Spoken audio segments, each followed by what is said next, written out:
Who are your role models in your industry? Oh, good question. Good question. I'm not going to name names. Okay. You. That's nice.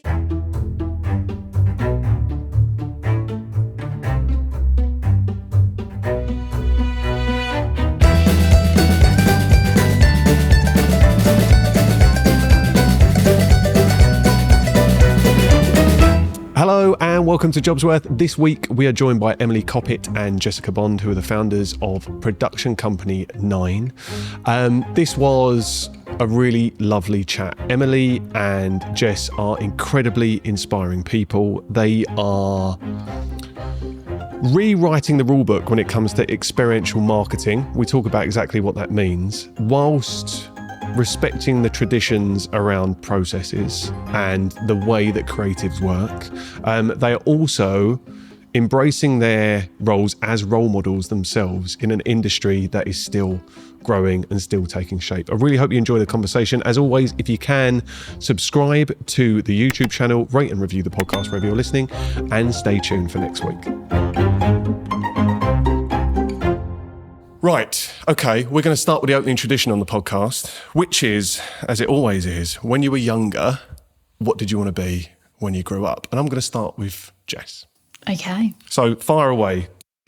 When I was younger, and it's such a rogue thing that I eventually wanted to be. But obviously when I first started thinking about what I wanted to be when I was older, it was pop star. I feel like everyone wanted to be a pop star. You know, you grew up listening to Britney Spears, the Spice Girls. So that was what I wanted to be. Then I very quickly realised I wasn't talented enough to do that. So wanted to become an archaeologist.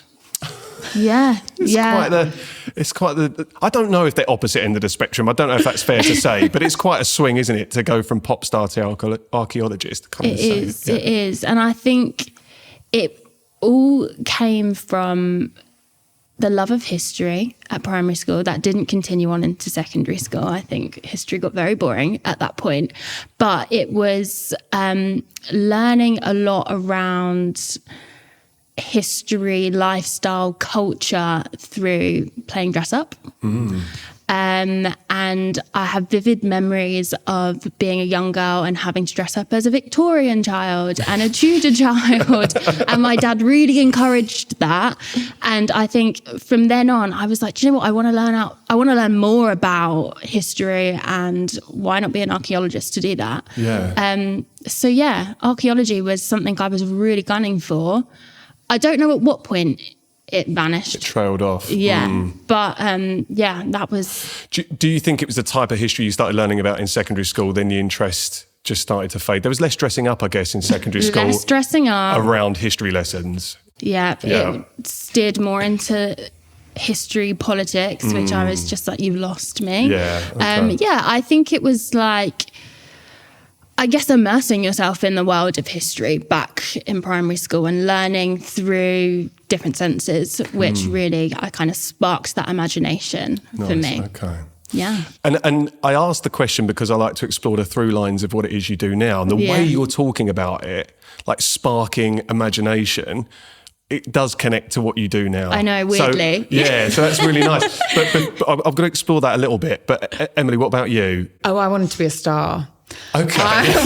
Not just a pop star, star. Okay. I wanted to be, from a very, very early age, a Shakespearean actor. Amazing. And I was so obsessed with making people cry by pretending to be other people. Okay. So I would put on shows all the time, but they would always be quite serious monologues. Like, I was not trying to be a TV actor. I was like a thespian. So it was Shakespearean tragedies, not the comedies, right? Yeah. Okay. Do you remember any in particular that stand out? Do you know what? I don't actually remember any Shakespeare whatsoever, but there was this play, and it wasn't until much later.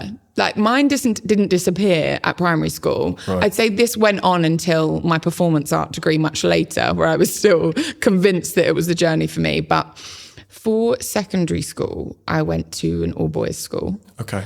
that really just celebrated the arts. And there was a teacher there who loved the fact that I was very much into a lot of traditional plays and used to take us to the National Theatre every Thursday. Wow. To see all of the plays that were on. So quite quickly, I got obsessed with just recreating those moments. And I'd been to stage school as a kid. So I was really leaning into that the whole time throughout my childhood. And I was quite shy growing up. And I think it was just the like drama of learning someone else's words, being someone else, and actually making someone feel something. That was such a like escape for me. But specifically crying. But specifically crying, I think because it was the most visual. I was like, I see that my pretending has worked. I understand what you mean. Yeah, there's a visceral thing. There's tears or watery eyes, and you can see the impact in a really tangible way. And I'm quite impatient. So like, I don't want to work to have to make you laugh, but I can see if you're crying. Okay. And I can get that kind of constant feedback. Okay. Which is, I think it also comes from being the youngest of 4 kids. I was just trying to kind of cut through. You're fighting for real estate, aren't you? You need something that gets you seen, gets you noticed, gets you heard half the time. Exactly. And so if you can make someone cry, there you go. Okay, good tips. Thank you. And again, we'll go on to explore it because there is a through line there, is making people feel something. So again, I mean, I'm trying to sew the thread throughout the conversation, but I think it links really nicely. I do want to start though. Obviously, there's 2 of you here, so it seems silly not to explore how you both met. Yeah. So who wants to start? How did you both meet? Emily interviewed me. Okay. 9 years ago, actually, we met in a boardroom.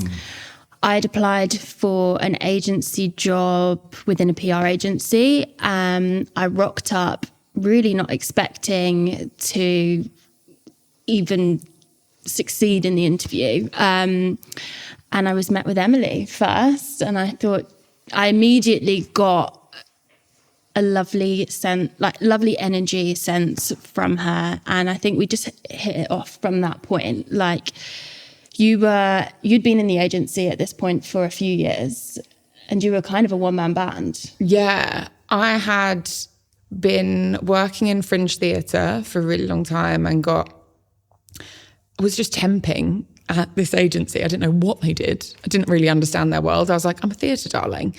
And I was just their receptionist. And then I do odd jobs and they were like, we have a whole events department and that's exactly what you want to do. So do you want to come on board and do this? So I'd been working with some amazing people there, setting up their like events side. And we needed more people. And Jess came in and was just this complete breath of fresh air where I think we'd been quite a dominant force and she's such a calming energy. She kind of walked into the room and was just immediately, I was like, I want to be your best friend. And I also want you next to me in every time. I can tell you for one thing, inside I was not calm. Right.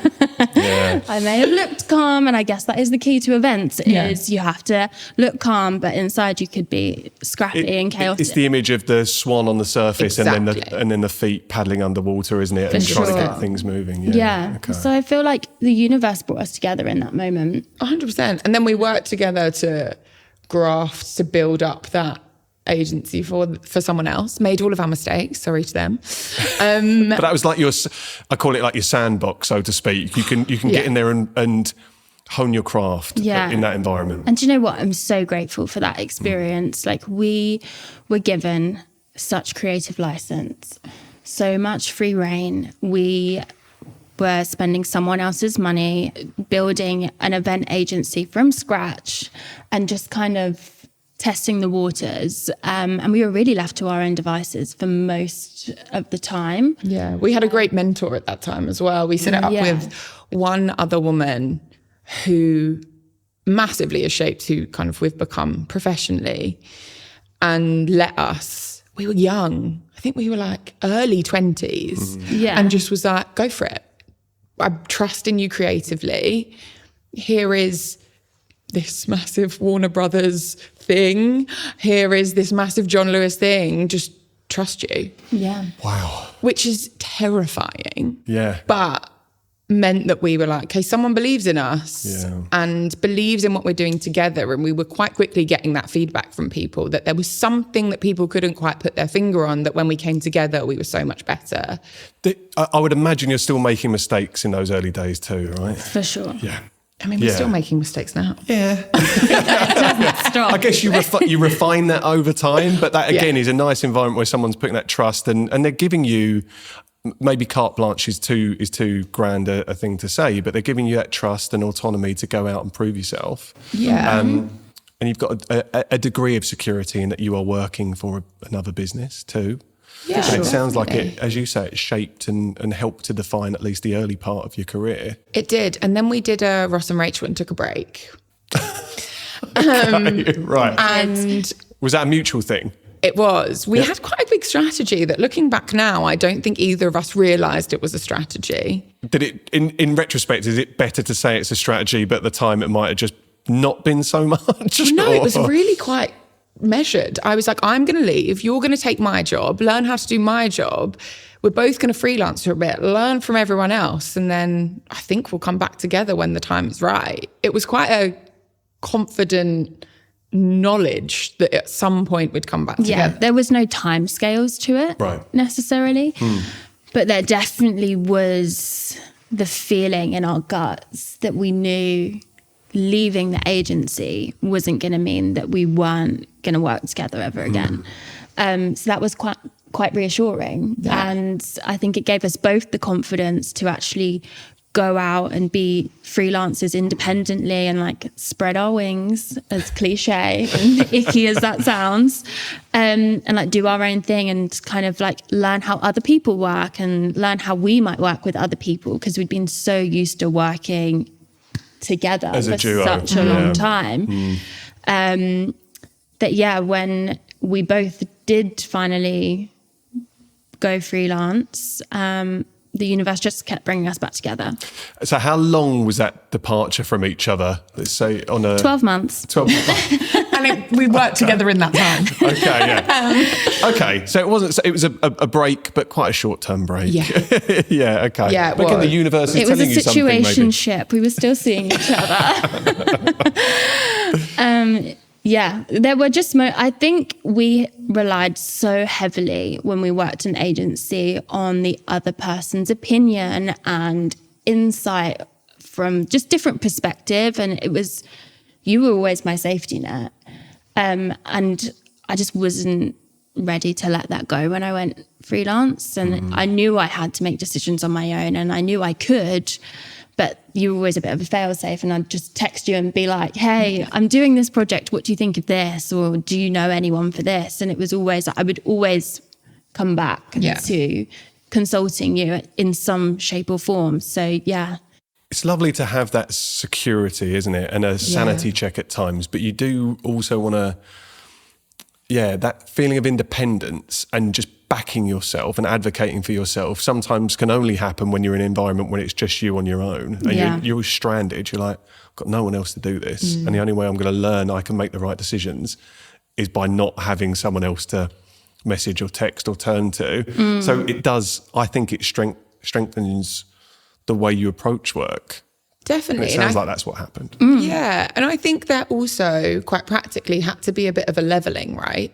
We had started with obviously me hiring Jess. And I think we were like, if we're going to come back together, it's on equal terms. Right. We always knew that's what we wanted to do. We didn't want to be like, there was no dynamic. So in order to do that, we had to go and learn to trust ourselves. And you had to really back yourself and come back when you were ready to kind of be an equal to me, and I was ready to be an equal to you. It was like this weird thing that we kind of knew. And both of us are quite energy-led. Okay. So I think we were very confident that when the energy was right, we'd come back together. But before then, we wouldn't push it in any way. Nice. But it sounds like from a Venn diagram perspective, your circles kept the orbit, never really went too far away from each other. No. Probably because of the world that you're working in and operating in, as well as a bit of the universe pushing you back into each other's. It's an incredibly lives. small industry. Like, it's so small. I could meet someone tomorrow in the industry and say, oh, do you know so-and-so? And they would be like, yes, or once removed. Like, everyone is so connected. So even if we weren't directly working with each other when we were freelancers, we might have been at the same agency on different projects, or working with people that other suppliers that we knew. And there was, we were never that far away from each other. Is that a good or a bad thing, how connected the industry is? I guess there's pros and cons, you're going to say. I think pros and cons. Like, I think there's no room for error in the industry. And I think error always happens, as we said, like, people are always making mistakes. But because the industry is so small and so many people talk, one minor error that could be quite easily rectified and be brushed under the carpet can be blown massively out of proportion. And it's a little bit like Chinese whispers sometimes. I think there is also, the industry has blown up and has changed so much in even like our professional lifetimes. So we've only been in it 10 years, right? But it started as events in like the marketing world, which is where we sit. We don't sit in like your big birthday parties or weddings or anything like that. We very much sit in the marketing realm. And events are always a second thought when we joined. People are like, so what? Yeah, you have to do something, I guess. Do a premiere, sure. And that has changed beyond recognition while we have been in it. So I also think it's expanded massively in the past 10 years, where when I first came into it, there were one or two big agencies. Right. That was it. And you had to work for one of them, or you were a festival worker. Right. And anyone who knows the festival scene knows that that is a whole different kind of way of working. And I think where more and more events have become sponsored or having a brand presence in them, the people in the industry has expanded massively. Right. Which is incredible. But it also means that every single person thinks they can run an event, which comes with its own challenges, because it feels like an easy thing to do. Everyone's like, I've planned a birthday party. I know exactly the things you need to do. Easy, yeah. So I think it's that. It's like very small, but it's expanding, and it's kind of taking more things in its way. And I think the really exciting thing about it, definitely now in our like post-COVID landscape, is all of these incredible creatives are coming into the event world. So like my background, theatre, there's so many incredible theatre directors and costume designers that have moved into this world that's just making it so much more of an art form. I did just want to touch upon the definition of the world you work in, because in any night I'm recording, people say, "Who have you got on tonight?" And I tell them, "It's you two." What do they do? I go, right. It's a good question. So I've been describing it as experiential marketing. Yeah, okay. Is that the right thing to say? Could you define though what exactly that is? Because I think most people will know with the definition you give, but it is quite a new term, I would say. Or still evolving, the definition, but could either of you tell me what it is? Yes, thank you. Experiential marketing is essentially when a brand or wants to talk about a marketing campaign or a product and wants to create an in real life way to talk to consumers about that product or about their brand. In a like macro scale, that's all it is. Yeah, I love it. That's as concise as it needs to be as well, isn't it? I think that's a really lovely way of doing it. Do you think that part of the I guess on the face of it, the appeal for people outside looking in, as you say, maybe they think, oh, I can do that. They feel like the barrier to entry is quite low until they lift up the hood and go, oh my God, there's so many moving parts in this. How the hell do you keep it all together? So it's quite I would imagine it's quite an attractive space to try and get into. But do you think the demand for these types of events has anything to do with our lives post-COVID? Because the events industry was hit so hard during the pandemic. Do you think it's now starting to rally back and there's even more of a craving from people to have these real life experiences?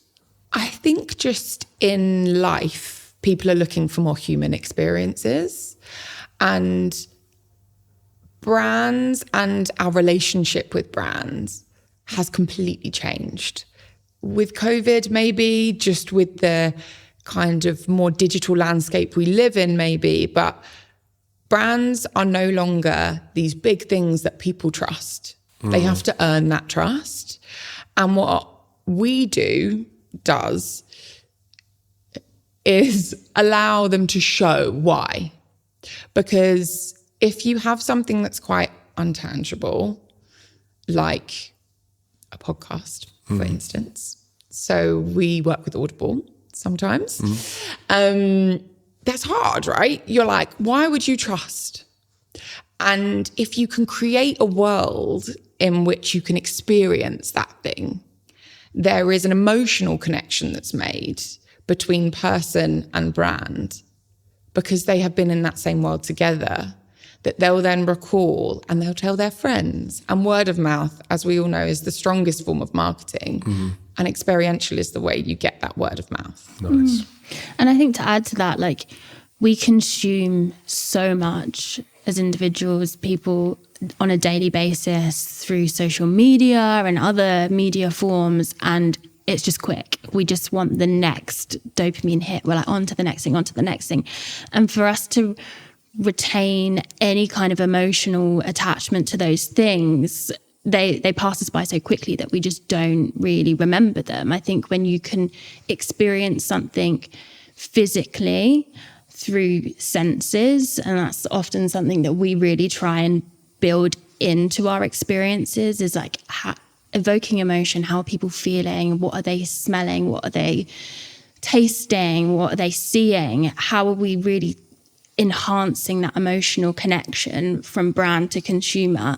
And how long can we continue that emotional connection is the key, because that's the thing that you remember. I mean, to put it in simplest forms, like, you often think back to like key moments and memories from your childhood that you're like, wow, that made me feel that certain way. And that's how I can relive that experience. Yeah, I love that. So we try and do that on a brand level, which is. Well, as you say, I think it's connection, isn't it? We're all after connection. And in a world where we are digesting so much information and scrolling and looking and not necessarily digesting it, probably any of it, or at least most of it, how do you make people stop and pause and connect? Because you'd put on the form that I ask everyone to fill out, Jess, about sources of inspiration and the importance of getting those sources of inspiration from organic experiences too. And I was going to ask you how you inject that into the process of the events that you create, but also how you do it for yourself, because you are both creatives. So how do you make sure you're not chaining yourself to a desk every day and just taking in the experiences and the inspiration from other people that are creating, and it becomes a bit of an echo chamber, I can imagine. So do you try and prioritize getting out and taking inspiration from other sources? 100%. I think that it's so important to, like you say, not be in the echo chamber of your world and get caught up in that.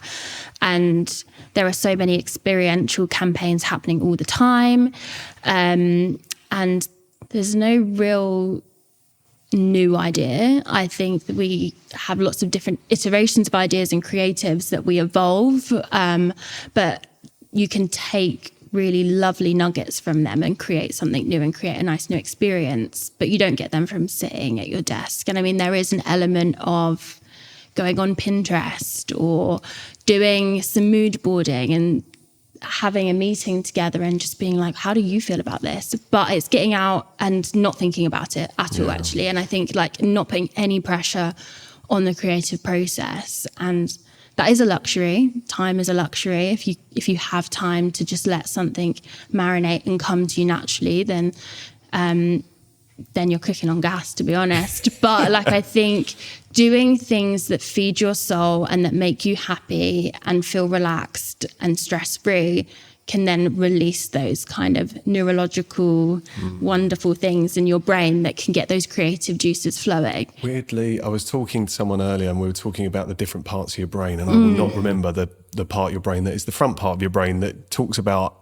creativity. Because a lot of the time we are forced in our fight and flight response to use our lizard brain. And it's I think it's the prefrontal cortex. Yeah. Someone's going to watch this and go, what are you talking about, John? You've got that wrong. But I back you on that. Thank you so all much. nodding. Thank you. Unanimous. But I think being out away from our desks and changing the environment we're in allows us to access the part of the brain that isn't accessed if we are sat in an environment where we're thinking about deadlines. We're putting pressure on ourselves to achieve and be productive all the time. That doesn't work. So you have to build an environment and find inspiration from somewhere that allows that creativity to flow. Absolutely. And that could be as simple as just going for a walk around the block. Yeah. You don't know what you're going to see. But I think for us, exercise is a massive thing, isn't it? Like we'll both say like we're going to take an hour out of the middle of the day and go to the gym, and you could be bench pressing and come up with a brilliant idea. You never know. So it's the not putting pressure on having to find the creative solution straight away and just kind of letting that creative flow state happen for you. Practically speaking, inspiration hits you in the gym or somewhere that's not your desk. How do you collate those ideas in the moment? Because the environment you're in, there's again an evolutionary thing that was talking about thresholds. We walk from one room to another, our brain will reset in some way too. But how do you two, as people that I would imagine are collecting creative ideas all the time, how do you bank those? We have a document. Okay, right. We have two things. Yeah. We have a document that is a brain dump of just anything that is going on in our brains. That is our collective kind of brain dump. Related to, I guess, depending on the life cycle of working with a client, but also is this brain dump document, let's call it that, is this just for any ideas that you could potentially apply to an experiential marketing initiative? I also think we over-communicate across multi-channels. So there is the brain dump document. There is also a lot of TikToks exchanged every day. There's a lot of Instagram.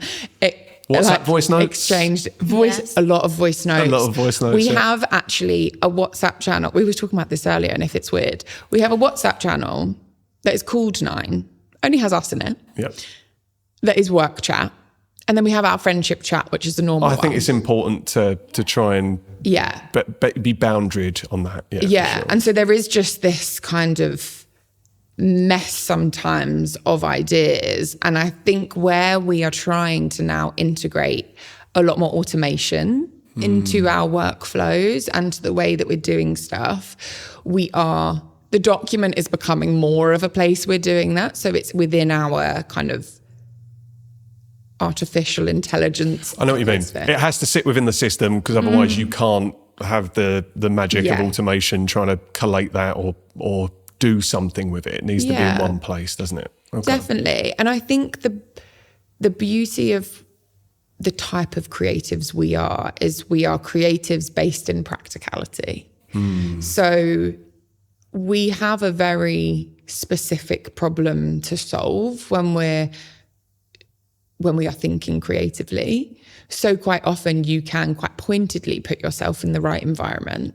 So if we are trying to communicate a message to an audience that is at the gym all of the time, there's nothing stopping us from just going to the gym and just watching and observing and being like, this is a really specific insight that we've seen that can deliver whatever message the brand are trying to deliver. Understood, yeah. And then that becomes the small space to be creative in, because being creative in a wide open space is the hardest thing to do. Wait, like blank canvas, is that what we're talking about there? Yeah. Like when you've just got an entire, the world is open to you, Yeah. kind of a bit of direction can help. Definitely. It's like when someone goes, sing me a song, and your brain goes blank and you're like, I don't know any songs. I've never heard a song before. Tell me. Honestly, I say this to my other half. I will say, what's your favourite song? She'll just look at me. She hates the question. It will make her anxious because it's just, you're asking me to enter a Spotify library that I just can't access. Exactly. Whereas if it was, what is a song that you have listened to in the past 3 weeks that has absolutely gotten into your head? Yeah. You'd be able to go, actually, it's this. You're song defining it. sorted. You're putting some filters in, aren't you? Yeah. Because I think our brains, whatever part of it, can't deal with something that big. No. Yeah. So I think that's the beauty of us creating for humans and creating in real life for humans, is people can only retain 1, maybe 3 max messages that you're trying to deliver. So we have to be really pointed with what we're trying to deliver. And simplify it. I think I was introduced to the term smart brevity a while ago, and it's just basically it all drills down to making your message in as short a space of time as possible. Something I'm crap at in this podcast sometimes, but just trying to make it concise and deliver it as powerfully as possible. And I think in an age where we are digesting so much information, that's even more important. You need to get in there. Yeah. And at the same time, I long sometimes for long form content, because we're talking about trying to make it as simple as possible. We're about to share this as an hour podcast episode, which is long form content. I still clearly think there's a space for that, but you need to simplify the message and get it to someone and make it connect, like we were saying before. 100%. And I think that's something that we've definitely learned over years of being in the industry. But it comes from trusting that that's the right thing to do. And often we'll get brands come to us with really long, convoluted briefs that have lots of different messages in and lots of different points that they want to achieve. And it's our job and our expertise to really kind of condense that down and almost write a brief back to them to say, look, you can't tick all of the boxes, not with this one campaign, not with this one event. Like, what is the most important thing for you to articulate to your consumer?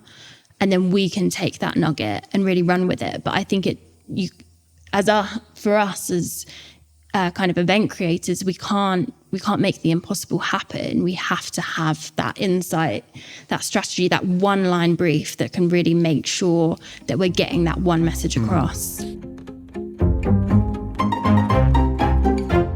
Can I ask, as creatives, and this is a very common conversation we're having with anyone in the creative space, do you also like to work on your own projects? Because you're talking about briefs, and creatives usually have to work to a client brief for the money, and they can work on their own stuff for the shits and giggles, the pure joy of making something. Yeah. Do you have outlets where you do something creative purely, I'm going to say it, for the shits and giggles, for the pure joy? I think I don't. You can say No. you can say no. No, Yeah, I I think it's. don't. I'm just genuinely interested because you're both clearly creative people. You're working in a creative field, but it's really interesting. If the answer's no, it's kind of proving my point that you don't need to. But no. I think both of us are kind of obsessed with what's happening in the world creatively, personally. So whether that be in music, like for me, is massive, or theatre is massive.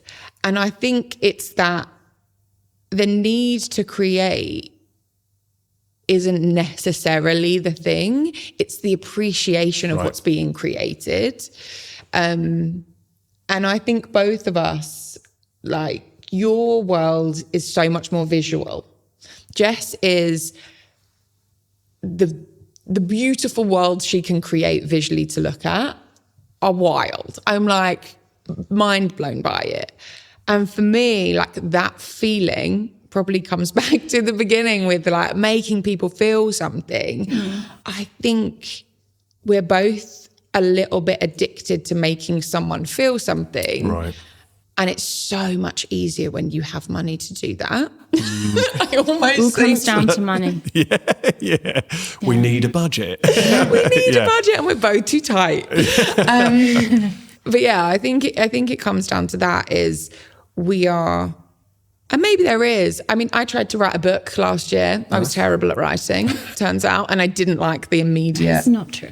Not having the immediate gratification of someone going, "You did a great job," and me going, "Thank you so much." Yeah. I do feel like we're creatively fulfilled in our job, though. I was which just going to does say help. this. Yeah. Yeah. You know, like we're not craving the next thing. Like I think if we don't think a brief isn't right for us or the creative isn't strong enough, we will either decline it or push back and try and evolve that brief and into something that we do think is What a creatively freeing, worthy. liberating position to be in when you can say no to work. Again, it's a common topic on here. Like sometimes you might have to say yes to things to get the ball rolling. Yeah. And once you've got out of that stage of running a business where you're like, oh my God, I can now start saying no to the jobs I don't want to do. Yeah. It takes sacrifice to get there. It takes bravery to get there. It takes a hell of a lot of experience and a growing confidence to get there. But what a feeling when you can start saying, no, it doesn't align with what we want to do. And I don't know what gave us the confidence to do it, but we've done it from the off. Okay. So you Yeah. didn't grow into that. It was We just didn't go into that. We were bold enough completely just to erases be like, my point. I love that though. Like if you've got it as your North Star from the early doors, then great. Yeah. I think it comes from being in an agency, and this is no shade on the agencies that we've worked at, but like working for clients that we're not personally passionate about meant that we were doing projects that to us were kind of like mediocre. We were like, we enjoy our industry, we enjoy being in it, but we're not creatively fulfilled with the work that we're putting out into the world.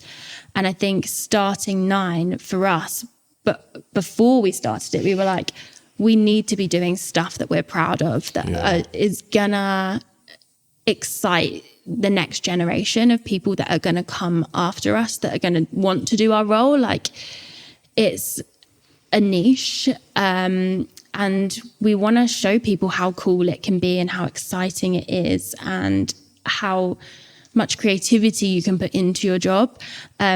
So yeah, just having the ability to say, no, that's not quite for us. But, you know, we know great people in the industry that would love to do that. So let us connect you. Just felt like such a good thing for us to be able to kind of take that step forward with 9. And it was the reason we set up the business the way we did.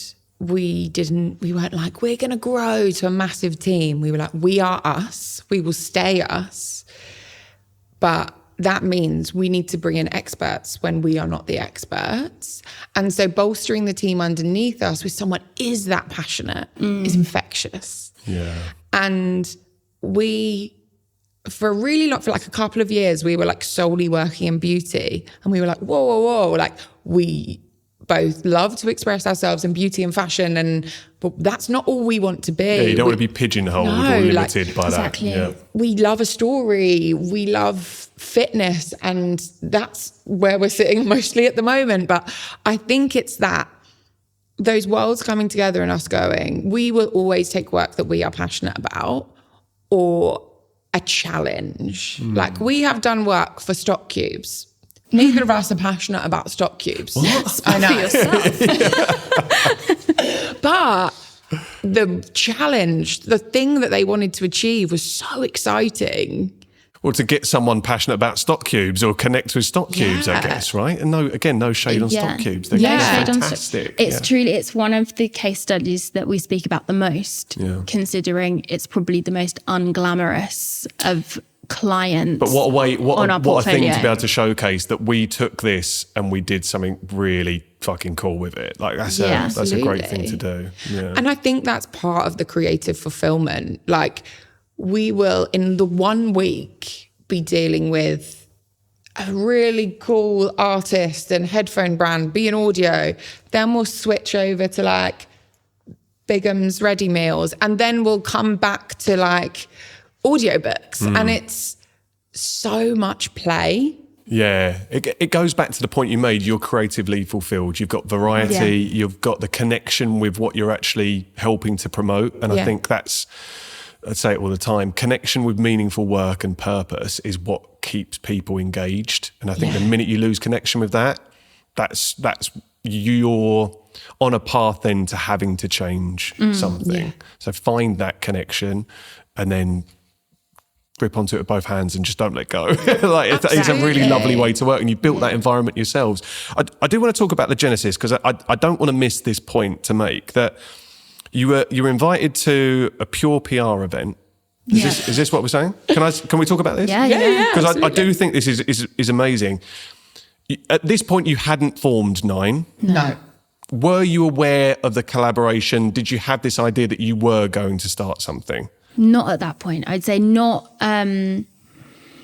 more than maybe one day something will happen for us. But it was formed enough to be able to articulate it in some way, shape or form as you were networking at this event. I don't know if I would even go that far. I don't think we could necessarily articulate what it was. You could ask every single woman at that female founders event what Nine was, and they'd say all of them are different things. We were basically in back-to-back Christmas parties, weren't we? And then we had this founder event. So maybe it's Dutch courage, who knows? But we were just... A little bit of that. I think we've got something here. If there is something, let's road test it in this room tonight and see if anything sticks. So then tell us what it led to, because you were invited then to do a pitch. Yeah. To Elf Cosmetics. And without a fully formed idea, really, you won that pitch. Yeah. And in quite a big way. Yeah. So off the back of the networking event, we got like an email a couple of days later saying we would love to invite you to pitch for Elf Cosmetics' first big UK experiential campaign. They're massive in the States. They're just coming over to the UK. They've got a new product range that they want to launch, which was kind of set in the 70s aesthetic. Do you girls want to have a go at pitching? And we thought, right, we have just been given a golden opportunity here. We cannot pass this up. So we pulled that pitch together straight off the back of Christmas. No, it was before Christmas, because we were in Mexico in January. Before Christmas. Sort of this is why you're working together. Wrong. Just before Christmas. Yeah, you're right. And everyone was still working remotely at this point, kind of. It wasn't like no one would kind of come back to the office and stuff.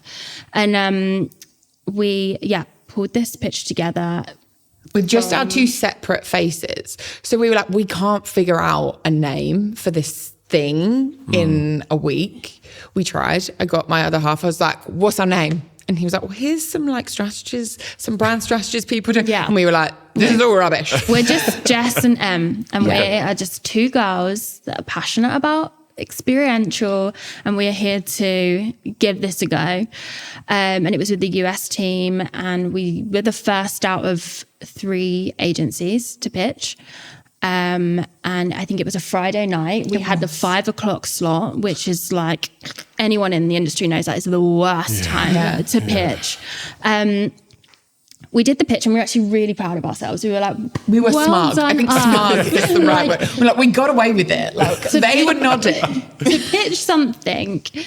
So like, and it was an ambitious pitch as well to do Massively. in a week.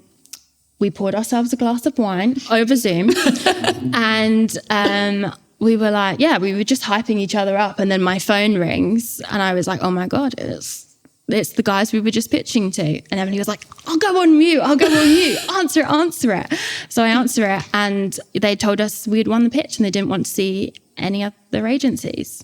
What a feeling that must have been. Stupid. And it was 9 minutes after we had got off the line. Hence the origin story of Nine. Yeah. But that is just such an amazing thing to have gone from this event where you're not it's not even a fully fledged idea yet. But they must have, something you were saying must have connected with the powers that be, that then get you into a shortlist of only 3 agencies, which in itself is amazing. And then to bump the other 2 off to a point where we don't even want to see anyone else. Like, wow, that must have just been such a proud moment for you both. I think I still don't quite believe that happened. I think we do that every day though. Like every time we're invited into a room, there is an element of like, us. We're just girls. Do you just label girls. it? But do you label it as imposter syndrome? Yes. Oh, go on. Jess is like, yes, I do. And I'm like, And this is why we work so well as a duo. But again, it's easy to stick the imposter syndrome badge on there. yeah. But whatever you call it, it's still just having this feeling of, I don't know, you could describe it as sometimes, again, I've been working in recruitment for 14 years, running a business for 6, but I still feel like I'm winging it. I still feel every day there is something that I'm like, no one's found out yet, that I have no clue. do you know what? I think the reason I don't think it's imposter syndrome is I hear other people speak and I see other people speak and I think, you don't know either. We're all I'm winging like, it. well, I know as much as you do. Yeah. And I think that's the confidence that comes from being two people as well. Because I can be like, anything I don't know, I think she does. Yeah. And I think maybe it's the ambiguity of that means I just back us. And I always have, like, ever since we started working on that pitch, ever since we first met, I was like, there's something here. And also people told us, a lot of the people that worked with us when we were young were like, I think you're going to do something. And I think whether they actually believed that or not, that seed was planted. We were like, okay. Okay. Well, if I think we're good at this. Okay, yeah. You made the point earlier, and it goes. I guess this goes to a point of external validation. There is that something nice about creating something and then having people say to you, I guess it's lifetime feedback. Yeah. That again keeps you going, keeps you motivated, keeps the ball rolling. And if you can get those wins, that keeps you engaged. But sometimes when those wins aren't as present, that's quite hard to stay motivated and stay. It's an addiction. Yeah. It absolutely But it sounds is. like it's giving you that. Like the job that you've got is really giving you that as a. Yeah, for the most part. And I think we get to give that to other people as well, whether that's the consumers that come and feel that high or the clients that we're delivering the project for as well. Like it's just good energy most of the time, all round for everyone. It's never going to be perfect all the time, is it? And like we like to do a good job for people. We want people to be happy with what we're doing and feel like they've got value and expertise. And I think we back ourselves. We've got a lot of experience in the industry, and that industry has changed so much in the 10 years that we've been in it, that we can walk into a room and hold ourselves with what we're saying and really trust the information that we're providing for people. And I think that's why we find it easier to kind of push back to clients if we don't think their brief is tight enough, or that their insight's wrong, or that their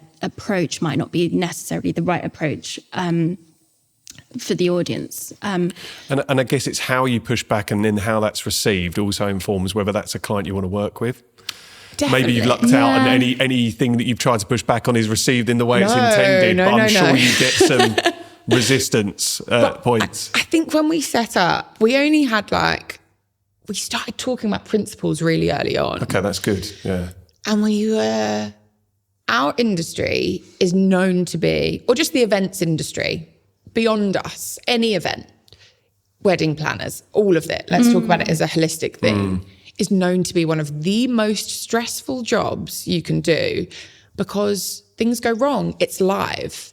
You have to deal with it then and there, make a decision and back yourself in that decision and believe that you've prepared yourself in the best way you possibly can, right? Yeah. And for so long, it's been an unkind environment.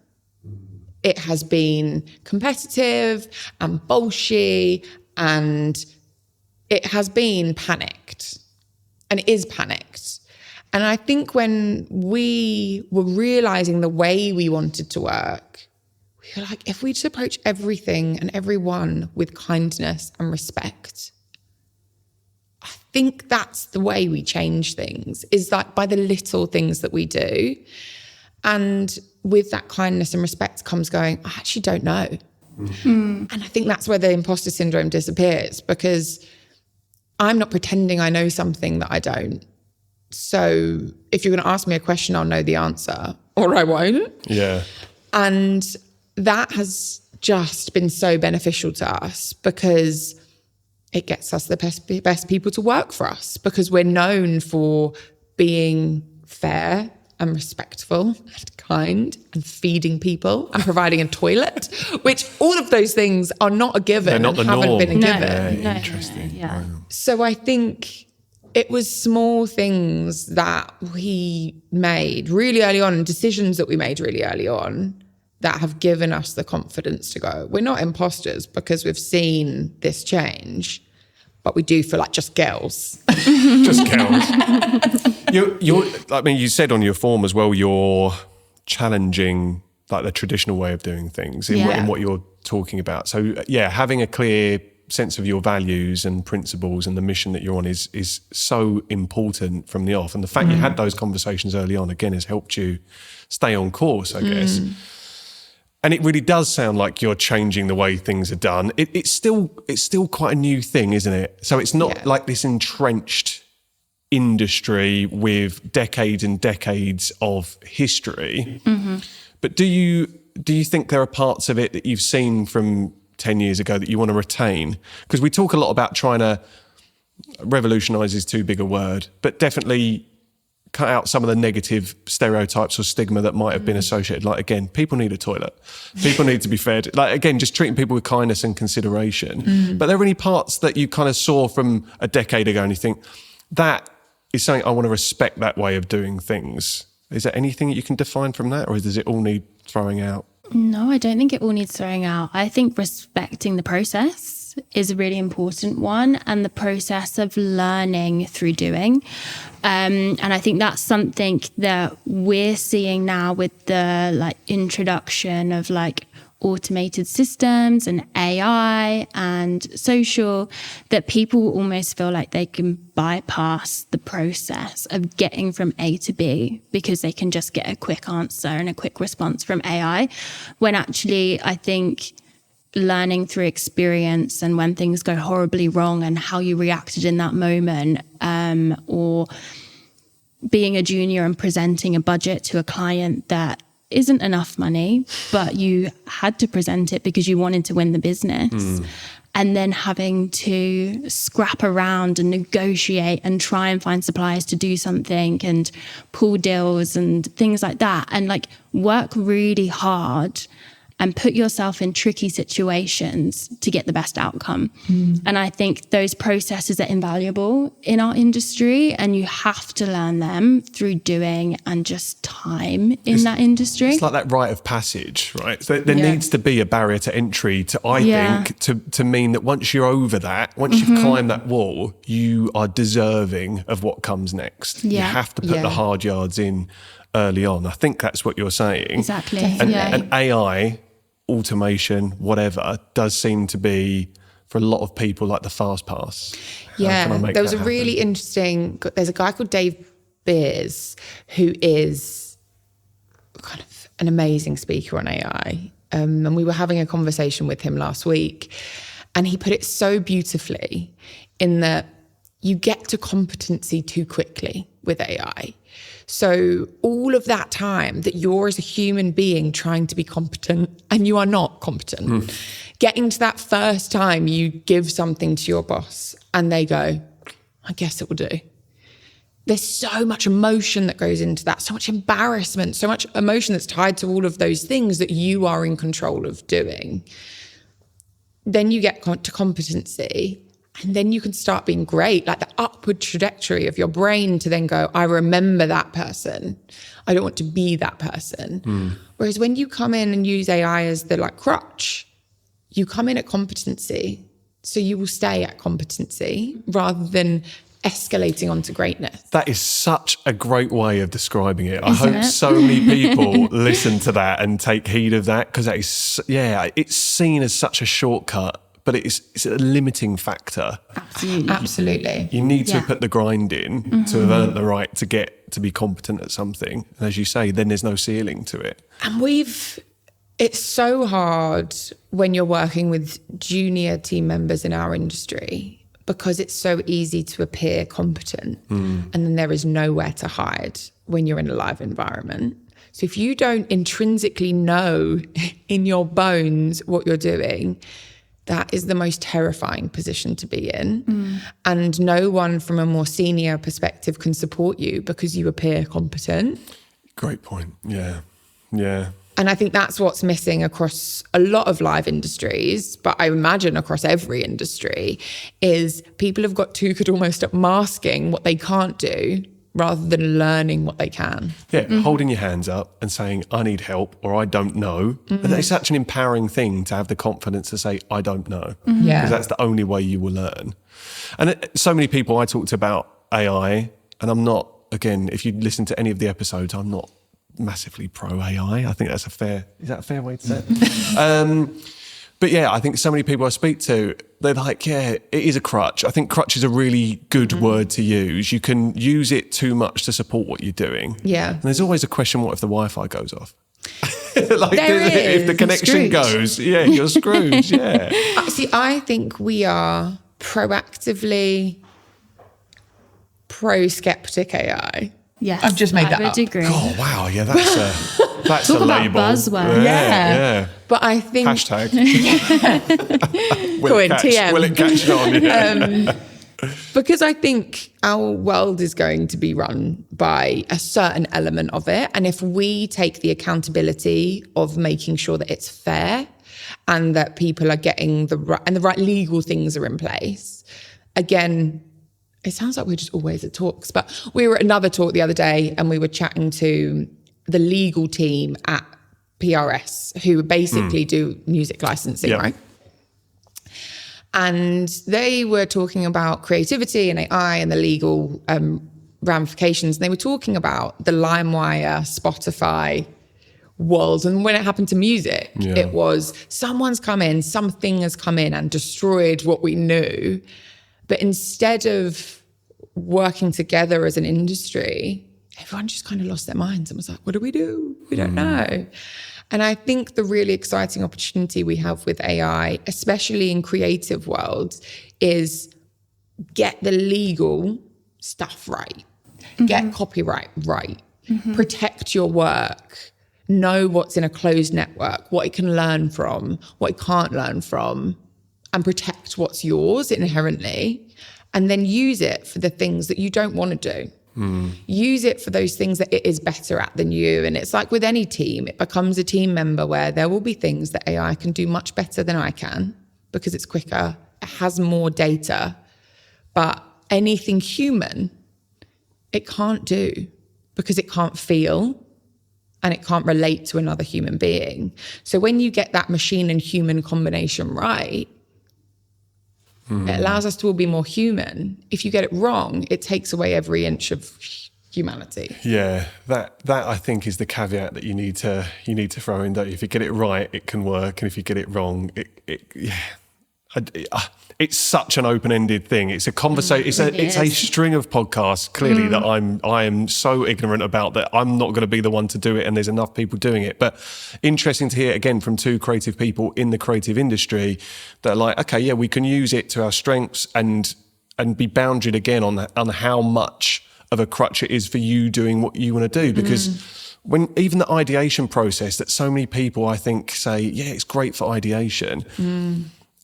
I think, again, through my own experience and other people I've spoken to, again, it becomes a crutch. Like, I think looking at a blank page and then having to come up with a concept is the beautiful thing about our brains. And actually sitting there and being not stressed, but thinking hard about that. I think it's not something, it's a muscle we can't let atrophy. We have to allow that to keep happening. Yeah. So that's when I think of it being a crutch, that's what I don't want to happen.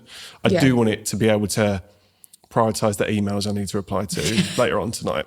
Yeah. I don't want it to host the podcast and come up with my questions for me.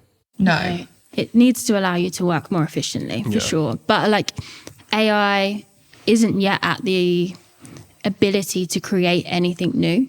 It only recreates from what it already exists out in the world, right? So from a creative point of view, it's never going to create a new idea it's just going to create an iteration of something that already exists. So you still need that human element, even if it gives you the insight. It needs us to use our creative brains to create something that we know humans are going to connect with, because AI, being a robot, as you said, doesn't have that emotional connection that recognizes what humans can resonate with. And I think that's so important. And I think it's something that we shouldn't be scared of within our industry. Like, it's not something that's going to take over. It's something that we're going to have to evolve with. Yeah. And that's fine. We need to learn how to integrate that into our work streams. But I don't think we should be scared of it necessarily. I think we just need to make it work hard for us, not the other way around. Yeah. Absolutely.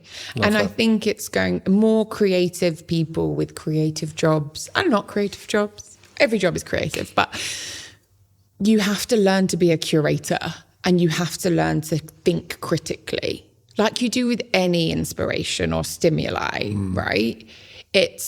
There has to be a certain and healthy element of skepticism when you are given anything.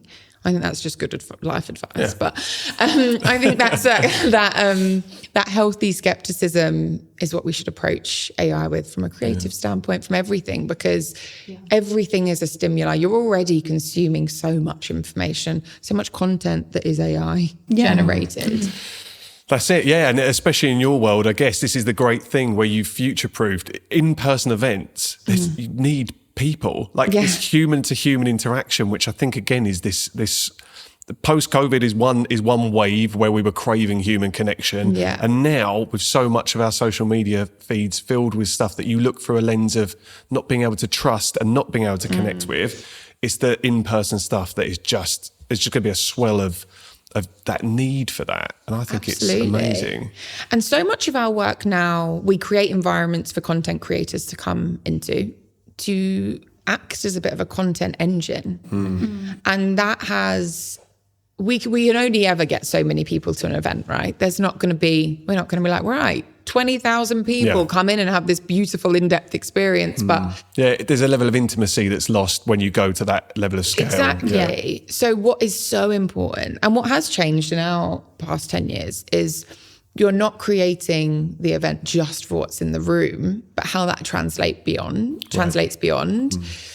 And I think we deal with a lot of creators, a lot of influencers, traditional influencers, and talking to them and that profession becoming so widely, like, the percentage of people that are a creator in some way is massive, right?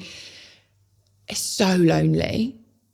And creating these environments where people can come in, it's hard to think of content ideas. It's hard to go, I have to film today and I do not want to. Yeah.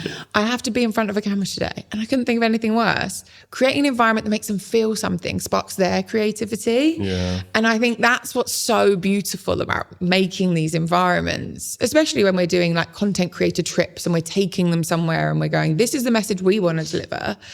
But let's like bring 12, 20, 50, 200 creative people into a room, make them feel something and see what their creative response is to that. That is so cool.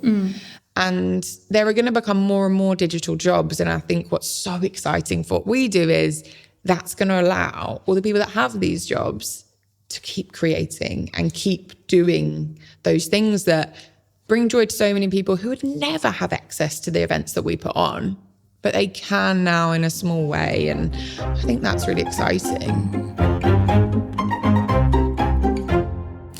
Who are your role models in your industry? Oh, good question. I'm not going to name names. Okay. You. I think role model wise, I think we were really fortunate to start our careers with some really amazing boss women. Yeah.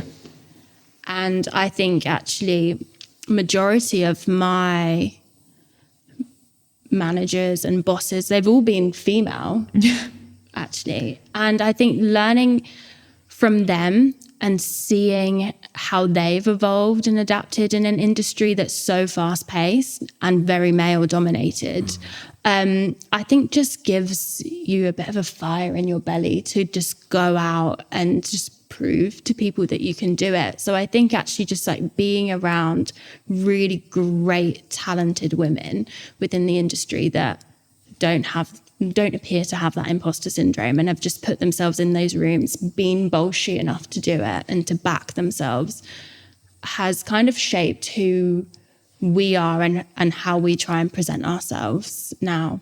Yeah. And I think we also try and surround ourselves with people who are doing what they love. Yeah. And Isn't I it great? think it's so infectious. Yeah. Because it makes you realize how much you can do that. Like, regardless of whatever that niche is that you love.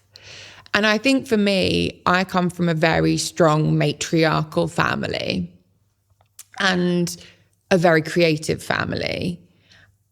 And we were always told we could be whatever we wanted to be. And I think that's really important. Is a lot of the friends I talk to that have quite traditional parents, or a lot of my friends that have immigrant parents, are like, I have to be a lawyer, a doctor, or an engineer. They're my three options. And I think we work with some amazing people who are working specifically in like inner city, urban areas to go, these creative jobs are really good jobs. And I think that's so important, because I think we're very aware of the fact we are two middle-class white women, right? And our industry has historically been middle-class white guys. So I'm like, we're getting there. But I think the more we can open up that and the more diversification that can come, it just makes every industry better.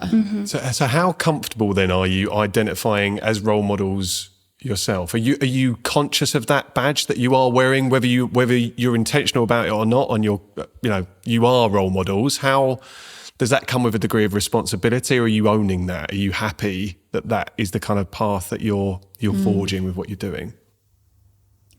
I definitely take that quite seriously. I think anyone who is in any industry is a role model to somebody, regardless of when you start, where you start from. But I think we have been given a creative job and we've been allowed to do it. It's our responsibility to make sure that people also feel like they're welcome and that it's fun and that it is respectful and that their voice is heard. Yeah, I agree. I feel like we have a duty of care as well. And I think it comes from experience and my experience entering the industry was slightly different to Emily's, where I studied events at university. I knew that's what I wanted to get into. But that bridge from university to actually foot in the door in a company was such a challenge, because I guess similarly to like the music industry, you got to know someone to kind of be in it. It's such an inner circle, and to break that boundary and to get in felt impossible. I didn't know where to start. I didn't know who to contact. There are so many roles within the industry that kind of all mean the same thing: event manager, producer, account manager, you name it. There's so many. I was like, where do I start? I was lucky enough to be given an opportunity by a young female founder at the time to produce a fashion show with her. And that was my springboard into the industry. And I look at her as a bit of a role model in a way that she saw something in me. She felt that duty of care to kind of take me under her wing and show me the industry. And I feel like we have that responsibility too, because I know how hard it is being that young undergrad that's like, I really desperately want this, but I have no idea where to start. And I think we're trying slowly but surely to kind of help educate outwardly on our platforms. I mean, it's not quite there yet, but there was nowhere to begin my search when I was an undergrad, and I didn't really know what to look for. So I think just us actively talking about what we do and what we call ourselves and the roles in the industry and the type of marketing it is versus wedding planning, party planning, there are so many different types of events. So I just think that it's just, awareness of demystifies the industry. It, doesn't it? And I think that's so much of the issue with your traditional careers advice too. No one knows that these jobs exist. No one can point in that direction unless they are given some level of insight into what the hell is out there. And you both tapped into what is quite a niche, but I just wanted, in learning a bit and doing a bit of research about both of you, what you've built, and then sitting here across from you, I just hope you're aware of the fact that you are role models, and that is, it comes with responsibility, but I think it's a responsibility you two wear incredibly well, and you can see you care about it. So I just wanted to say that to you both, because that means something, and I hope you're paying it forward, from your own experiences you've had too. And do you know what? Just one more thing on that. We were really lucky in that we worked with a woman who really made opportunities for us, but there's amazing opportunities out there. There's things like the Brixton Finishing School that lead and are real gateways into our industry, where you can, if you can't afford to not have a full-time job, but you do need to, you want to get into a creative industry, there's so many great resources out there. Brixton Finishing School is a great example where you can learn and be embedded in all of these different agencies. And you don't need to know what it is yet. You'll figure it out along the way. And I think people that are taking the time to do that, to actively open up the industry, I think we will support in every way that we can. Absolutely. I think that's great. And I think if we could speak on the back of this episode and maybe put a list of a few resources together, because there will be so many people listening to this and inspired by what you've done. And access is one of those things, isn't it? So just trying to... And I guess then it goes to say we always advertise any of our assistant roles on our Instagram channel. And we have a database of people that when they come up, even if it's just a day, we're come on site, we always pay. It's not free work experience or free work. So I would say that as well, is we will make sure that reach out to us. Both of us, as you say, do take it really seriously and know that it's hard. And even if you don't like it, that's fine. Yeah, it's not for everyone. That's it. And you only know sometimes by doing, don't you? I think you can look at the glamour or the perceived glamour of doing something like that, but spend a day in the shoes of someone that's on site, in the trenches, in the shit, and then see if you're okay with it. See if you've got the skin for it and whether you can actually... When you've got your knowledge of power, toilets, health and safety, you slowly realise that our job is the least glamorous job. It's the least glamorous on site for sure. We did a job recently where we took over this tunnel underneath London that had never been used for an event before. And we basically, people had to compete against the world record pace. We sent Jess down into the tunnel, and she was down in the tunnel for nearly a week. No natural light, building toilets, building infrastructure, building this incredible set that we then worked with amazing sound designers to bring the creative vision to life. But first you need to do the hard stuff, which is having the health and safety guy go, don't touch that, or I'm pretty sure that's asbestos. So you were like the canary, basically. You'd gone down, and if Jess comes back... We're all right. We'll send everyone else in this 3-mile long tunnel underneath Holborn. Safe to say I came out grey, didn't I? Goodness, wow. It was not my finest moment. But that is definitely going to be some insight that people probably aren't expecting to hear when you talk about the world that you're working in. But I think that's really special. We are going to go to the closing tradition on the podcast now, if that's okay with you. Yeah. Which is a question from my mum. Great, can't wait. This is a tradition that's happened since episode 1. We have on the back of one of today's questions. I did threaten that we were going to pull this part of the podcast, but we're rolling with it. She got very upset when I suggested that. How many is it now? 80 episodes, and she's done a question for each of them. Oh, you can't take that away. No. Yeah. we'll see. Right, so my mum's name's Lisa. Hi, Lisa. Hi, Emily and Jess. What's the most out there event you've ever had to put on? Thank you. It's a good question. Lisa. Loving your work, Lisa. She will love that. The most Out there. event that we have. I think, give us a minute, Lisa. It's a big Yeah. question. Oh, the stock The cubes. stock cubes. So that was one where the stock cubes are made of insects. They weren't launching in the UK. They were launching in Thailand, Mexico, South America more generally, and Asia. More generally. Widely. That whole Just part not of the the world UK. is Asia. Anywhere but the UK, because Yeah. we don't think the UK market would get on board. And so we were challenged with creating a game show in the middle of the Mexican forest,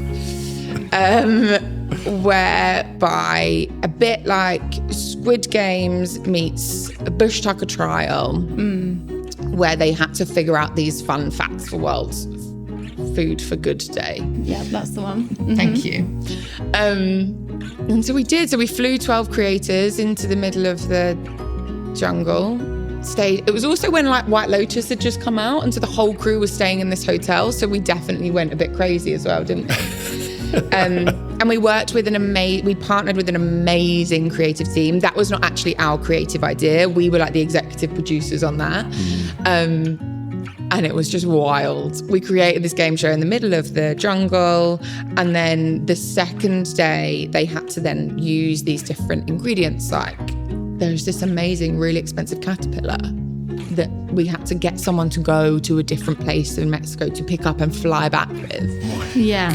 The Mad. logistics and the planning is crazy. That was a real goal for me, actually, finding this caterpillar. It was like, it was on my list. Did they were send you like, again, Jess? Jess, this is your responsibility to make sure all of the ingredients are there. And I got this big extensive list of ingredients I'd never heard of before. And I'm thinking, oh my God, what am I going to do? Where am I going to find this stuff from? What animal is this? Yeah. So it was then chatting to chefs in Mexico, sourcing ingredients, flying them in.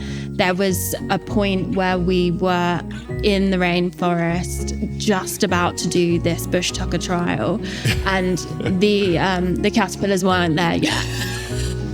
Caterpillars were still en route. I think they do say don't work with kids and animals, Yeah. right? So the caterpillar falls into that. Yeah. So that kept us on our toes. That did. That was a pretty wild one, actually. Yeah, that was a wild one. I think that does tick the box. I still get the impression there's more that we could drill into with other projects, but maybe, so many more. maybe we'll have to revisit that. Yeah.